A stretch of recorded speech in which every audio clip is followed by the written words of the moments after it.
네, 안녕하세요. 취업 포커스의 황진경입니다. 최근에 유명 의류 디자이너가 적은 임금으로 노동을 착취했다라는 사건이 불거지면서 채용 시장에는 열정페이라는 단어가 그야말로 핫 이슈로 떠오르고 있습니다. 이 열정페이란 열정만 있다면 무급이거나 또는 적은 임금에도 일을 해야 된다라는 말에 유래를 했는데요. 특히 열정페이는 적은 임금에도 일을 할 수밖에 없는 인턴 제도에 아주 열악한 근무 환경을 꼬집는 단어라고 보시면 될 것 같습니다. 자, 오늘 열정페이가 채용 시장에는 어떤 분위기로 자리 잡고 있고 또 고용노동부에서는 어떤 현실적인 해결책을 내놓고 있을지 먼저 자세하게 만나보도록 하겠습니다. 일단 열정페이가 가장 논란이 불거지게 된 사건들부터 정리를 해볼까 하는데요. 가장 먼저 열정페이라는 단어가 나오게 된 사건이 바로 이 패션 디자이너 이상봉의 사과문이 나오게 하면서 이상봉 디자인실에서 적은 임금에도 노동력을 착취했다라는 일련의 인턴십 제도의 문제가 될 것 같은데요. 자, 다음 내용도 좀 살펴보도록 하겠습니다. 일단 이상봉 디자인실에서는요, 야근 수당을 포함해서 견습생들에게 10만 원을 제공하고 있었다고 합니다. 인턴에게는 30만 원을 제공하고 정직원에게는 110만 원의 급여를 지급했다고 합니다. 정말 과도한 업무량에 비해서는 말도 안 되는 터무니없는 임금이라고 보시면 될 것 같은데요. 자, 이뿐만이 아니라 다음 내용도 살펴보시면요. 프랑스산 명품 브랜드인 에르메스에서도 인턴십 채용 공고를 밝혔는데요. 30만 원, 월 30만 원이라는 정말 터무니없는 가격을 제시를 하면서 인턴십을 채용 공고하고 있다는 소식을 밝혔습니다. 자, 다음 에르메스의 채용 공고 소식들을 만나볼 텐데요. MS 오피스 능숙자 그리고 영어 소통이 원활한 자를 요구를 하고 있으면서 별도 급여는 없고 식대만 월 30만 원을 지급하고 있다라는 터무니없는 임금 조건을 제시하고 있어서 젊은 구직자들의 빈축을 사고 있는 사건이 있었습니다. 자, 다음 사건도 만나보도록 하겠습니다. 위메프의 갑질 사건이라고 뉴스에서 많이 보셨을 것 같습니다. 수습사원을 11명을 뽑은 후에 과도한 업무를 정직원처럼 시킨 후에 바로 해고를 한 사건이 젊은 구직자들에게 굉장히 많이 논란이 됐던 사건인데요. 이후에 수습사원을 다시 채용을 하긴 했지만 그 이후에 사과문을 밝혔지만 그 사과문 또한 젊은 구직자들 사이에서 만족을 하지 못하고 굉장히 많은 악덕 기업이라는 사건이 나올 정도로 기사가 많이 나왔던 사건입니다. 자, 다음 내용도 살펴보시죠. 네, 이런 문제들은 인턴 제도에서도 굉장히 많이 나오고 있습니다. 특히 미술관 인턴도 그에 대한 악덕 기업들이 심각한데요. 업무의 90% 이상이 청소 일이라고 합니다. 청소나 설거지 등의 허드렛 일을 하고 미술관에 대한 어떤 배움을 전혀 경험할 수 없는 일들이 대부분이라고 하는데요. 자, 다음 내용도 영화제 내용 한번 살펴보시죠. 영화제에서 인턴 내용도 마찬가지입니다. 임금은 사후 협의한다라는 내용으로 제시가 됐지만 이 한 달 보수는 불과 40만 원에 불과했고 마치 과도한 업무량은 그 정직원 수준이라고 보시면 될 것 같습니다. 다음 내용도 한번 살펴보시죠.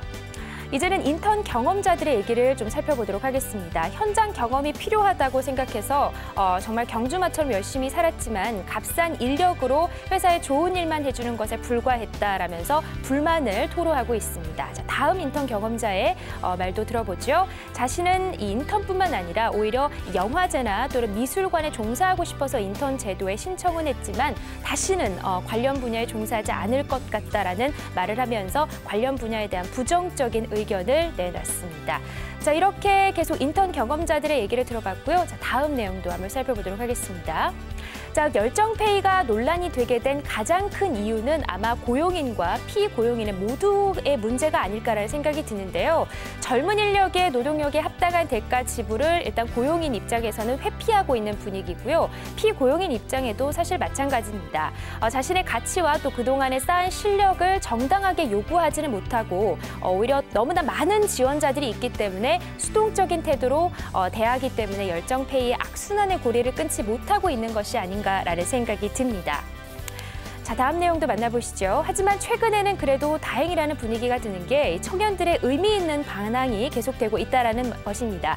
SNS를 통해서 악덕 기업들이 계속해서 고발이 되고 있는 상황인데요.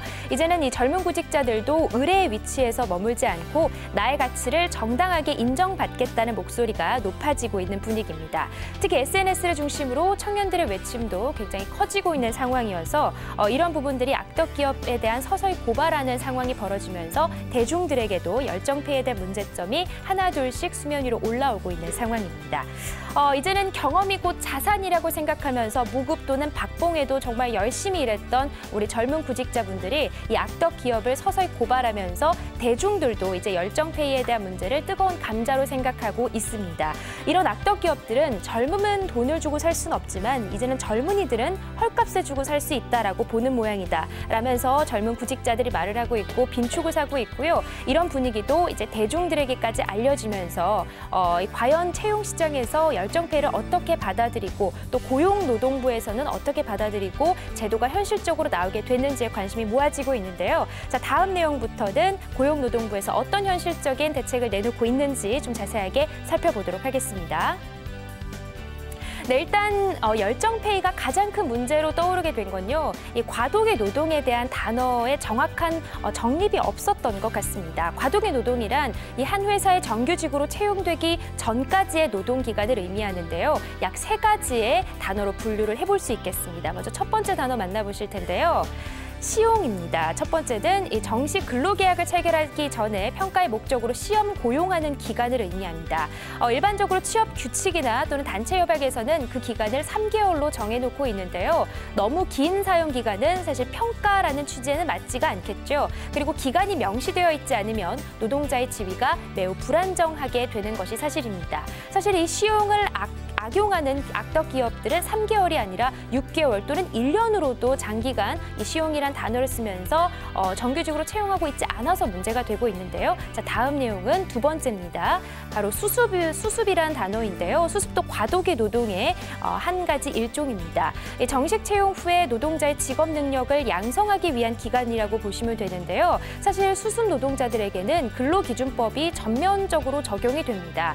근로기준법 이 제35조에 따른 해고 예고는 적용이 되지 않지만요. 사실 기업 취업 규칙 그리고 근로계약 등을 통해서 정규직, 정식 근로자들보다는 낮은 임금을 허용을 하고 있는 것은 법적에서도 말이 되곤 있지만 사실 이런 부분들을 악용하고 있다는 점이 문제가 되겠죠. 자, 다음 세 번째 마지막 단어도 살펴보도록 하겠습니다.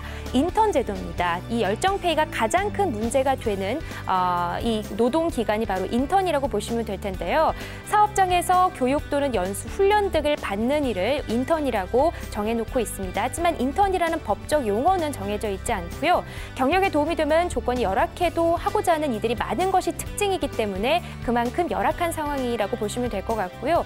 무급 인턴이 그 자체로 불법은 아닙니다만 회사가 인턴을 악용한다면 앞으로는 근로기준법도 적용을 해야 된다라는 분위기도 형성이 되고 있습니다. 자, 이렇게 과도기 노동에 대한 3가지 단어들 만나보셨습니다. 자, 다음 내용도 만나볼게요. 자, 이제는 고용노동부가 이 열정페이를 채용 시장에서 어떻게 받아들이고 어떻게 문제점을 해결해 나갈지에 대한 방향성을 좀 살펴보도록 하겠습니다.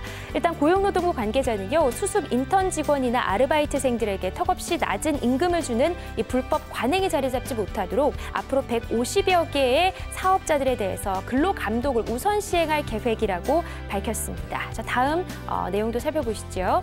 그리고 또 추가적으로요, 이 표준 근로계약서를 발급해서 개발해서 보급하겠다라고 밝힌 바가 있는데요. 4대 보험의 가입 그리고 연장 근로 대가 지급 등이 담기는 내용 조건으로 이 표준 근로계약서를 아예 정부 입장에서 정해서 보급을 하겠다라는 해결 방안을 내놓고 있습니다. 자, 다음 내용도 만나보시죠.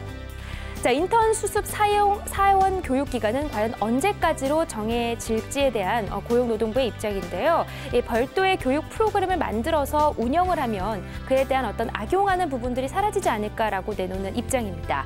근로기준법과 최저임금법 등 노동관계법 위반 여부를 폭넓게 살펴볼 방침이라고 밝힌 바가 있습니다. 자, 다음 해결 방안으로는 개정안에 대해서 좀 살펴보도록 하겠습니다. 이 무임금 근로약정자들에게도 근로기준법 일부 조항을 적용한다라는 내용으로 근로기준법 개정안을 발의를 했는데요. 사실 무임금 노동자들에게는 근로기준법이 적용이 되진 않았습니다만 이제부터는 악용되는 경우들이 워낙 많기 때문에 근로기준법을 적용한다라는 그런 개정안을 발의한 바 있습니다. 하지만 이런 고용노동부의 입장이 또 시장에서는 희비가 엇갈리는 모습인데요. 먼저 찬성 의견을 한번 들어보도록 하겠습니다. 인턴은 노동자가 아니라 교육생이라는 말로 문제 제기로부터 도망친 학습을 봉쇄할 수 있어서 아주 법적인 토대가 마련될 것이라며 환영하는 분위기이고요. 반대하는 의견도 한번 들어보도록 하겠습니다. 무임금 근로 종사자가 법에 규정될 경우에는 다양한 사업장에서 무임금 인턴이 확대될 것이다라는 우려가 나오고 있는 분위기입니다. 자, 이렇게 이 개정안에 대해서도 희비가 엇갈리는 만큼 여러 가지 제도들이 아직까지는 자리 잡지 않은 상태라고 보시면 될 것 같습니다.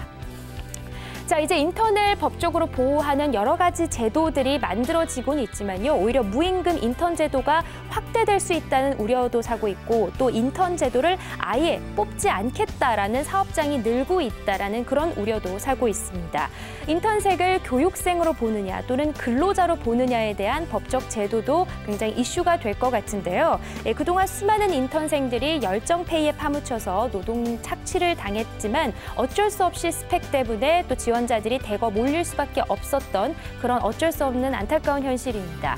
자, 앞으로 열정페이에 대해서 고용노동부가 어떤 대책을 밝힐지만이 남겨놓고 있는 것 같은데요. 보다 현실적인 대책으로 열정페이로 인해서 더 이상 피해보는 우리 젊은 구직자가 없기를 진심으로 바라도록 하겠습니다. 지금까지 취업포커스의 황진경이었습니다.